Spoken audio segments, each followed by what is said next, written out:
TNI Angkatan Laut buka suara perihal kasus dugaan insiden peluru nyasar yang mengenai siswa SMP Negeri 33 Gresik, Jawa Timur. Pihak TNI AL melalui Korps Marinir mengklaim tidak ada intimidasi terhadap keluarga korban. Korps Marinir menyatakan kesatuan telah bertanggung jawab penuh dan menanggung biaya pengobatan korban dan hingga saat ini masih menyelidiki asal-usul peluru.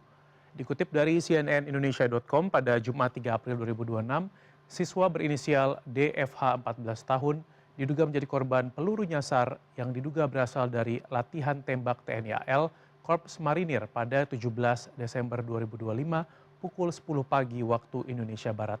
Saat itu korban dan para siswa lain sedang mengikuti kegiatan sosialisasi di musola sekolah. Peluru itu diduga berasal dari latihan tembak prajurit TNI AL di lapangan tembak Bumi Marinir Karangpilang, Surabaya yang berjarak sekitar 2,3 km dari sekolah korban. Peluru dilaporkan menembus lengan kiri DFH hingga mengenai tulang dan bersarang di bagian punggung tangan. Peluru lain juga mengenai temannya berinisial R dan bersarang di bagian punggung kanan bawah. Kesatuan perlu kami jelas.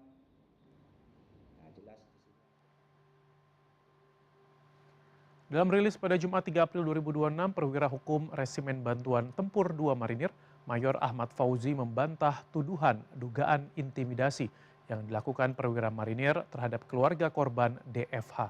Ahmad Fauzi pun mengklaim kesatuan telah bertanggung jawab penuh dan menanggung biaya pengobatan korban. Hingga saat ini pihaknya masih menyelidiki asal-usul peluru tersebut.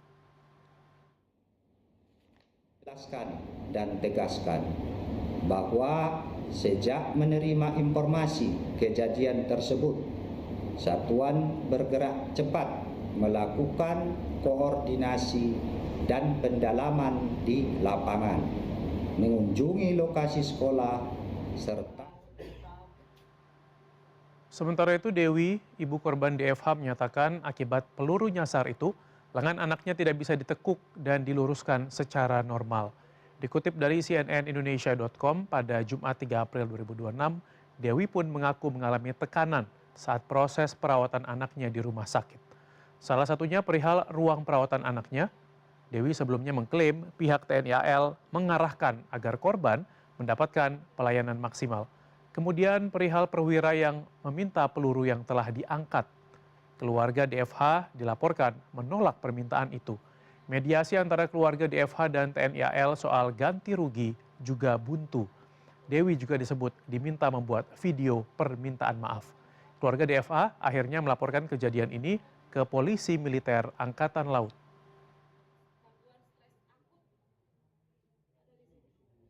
Kalau saya habisnya 32 jutaan, pihak korban yang satunya 22 jutaan. Kenapa berbeda? Karena anak saya ada pemasangan pen. Keluarga satu dapat jatah 2 kali kontrol, anak saya 1 kali kontrol. Di situ 5 kali kontrol yang sudah saya lalui itu saya biaya pribadi, termasuk pemeriksaan psikologi forensik anak saya yang di situ memang menerangkan bahwasanya anak saya mempunyai trauma akut. Anak itu adalah tanggung jawab negara untuk melindungi. Jelas dalam pasal 21 Undang-Undang Perlindungan Anak itu jelas kewajiban negara untuk melindungi anak.